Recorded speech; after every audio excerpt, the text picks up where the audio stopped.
So I'm going to invite Hope Law to come forward. She is a missionary from has been to Sierra Leone. She was there for 3 years and has been back and forth over the course of time since the early 60s. And she's here to kind of share her story with us, and I'm really looking forward to that and to help us learn how we can help some of our sisters in Africa.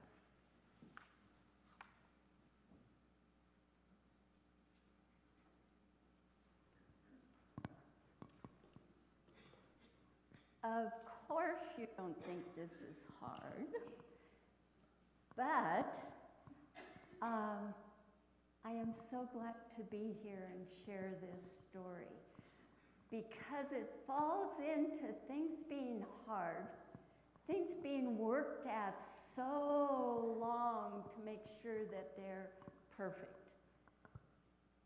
And then there's miracles. And I want to talk about the miracles of life.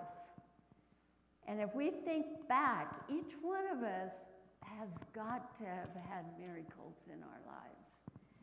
And the miracles are the ones that keep us going.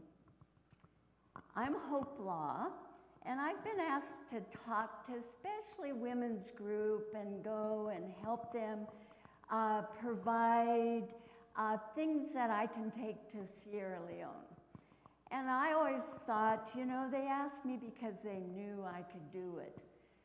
But I found out that most of them asked me because I'm a storyteller. And so I would come and tell stories about Sierra Leone or my life or whatever, and I can't sew. And they found that out. But I still get invited, thinking that maybe I could sew, but I can't. So I've been to many women's groups, and I have stories about women, about babies, about children, about births, about language, motorbikes that get out of control, hot pepper food that is always out of control, and the best pineapple in the world. I was an acting principal of a secondary school for 3 or 4 months in Sierra Leone. And I love the mountains and the oceans. These amazing hygiene kits that you will see, if you didn't already, coming into this service, that these women have made are another miracle. And they're a miracle because they are going to help so many people. We get used to easy life, but the amazing thing is that there's most of our world that struggle just with the easy things. And those are the miracles of life that we're helping. These birthing kits will be joined with our hygiene kits in huge barrels that we're having a hard time finding in Colorado. But we will put them all in there, and they'll be joined by medical bottles, empty and full. They'll be added to the clothes, the shoes, the bags, the Bibles, the hymnals, and many, many other things in these barrels. And they'll be loaded in the barrels, trucked to New Jersey. From New Jersey, we'll hopefully get on a ship that ends up in Sierra Leone. And hopefully will be given to people there. So it's a miracle as it starts. And it goes to Sierra Leone, West Africa, small, very small country, a British colony, yes, slave trade, blood diamonds, civil wars, many, many diseases that we have finally experienced a little bit with COVID. So many diseases that spread quickly in a country. Also, they will be joined to many, many dreams. Dreams that people have there. Dreams where mothers pray that their babies will be born, and not before they get to a clinic,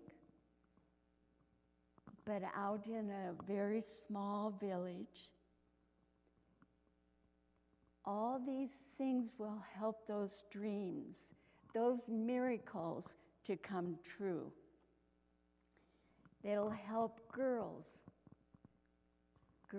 that hopefully can go to school and finish secondary school and finish their education to complete a miracle or a dream of theirs. They'll help the orphans that have been left without parents in a village.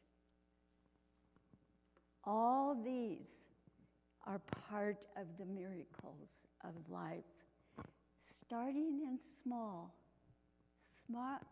sometimes hard things, but they come along. They will be delivered to a number of places, to clinics. Our adopted Sierra Leone daughter of many years, dream was to open a clinic in her mother's village. So we have a clinic there. They'll eventually go there and start from there to many other places. Churches, EUB background in the United Methodist now, to schools, government schools, a lot of religious schools. They'll come to volunteers who are working at the schools. They will go many places. It'll be exciting for me to tell them that many of these items will come from a church that's called the Heart of Longmont. They'll go, I know Sabi, which means I don't understand at all. What, a heart in a mountain? How can that be? And it'll be fun for me to explain to them that this is a heart in the mountains. And the heart starts and wants to create miracles. I will bring them pictures of your beautiful church, of the women making the kits, of you all packing them up, and they will smile, and they will go, oh, it's people. And I'll say, yes. Too many times we forget that miracles have to start with us as people. Hard times sometimes, hard things sometimes, but we're the ones that create those miracles that can go on in our world. I want to thank you so, so much for inviting me to come and be a part of this and to share one of those miracles in my life that have gone on for over 50 years that I see change. Even when we have to go through things like COVID. My grandson from Sierra Leone and I got the last plane out of Sierra Leone when they closed it down for COVID. We had quite a journey to a number of different airports on our way back to this country. And in those, I saw the fear of people with their countries closed no airplanes flying, and what they were going to do. Where were they going to eat? How were they going to get back to their own countries? Those are the miracles that we don't always see, that we're not aware of, that go on all the time in our lives. But I want you to know that you are a miracle too. And you will cause miracles to happen in small countries, bigger countries, in our own country, as you do the hard things. Thank you for being part of my life, and for all the people that you will touch directly or indirectly and share directly. But I know they will be in your prayers. I know that you care for the world, because I've seen the things. I've read your posters. I've looked through your church. Keep working. You're doing so many miracle work. Thank you.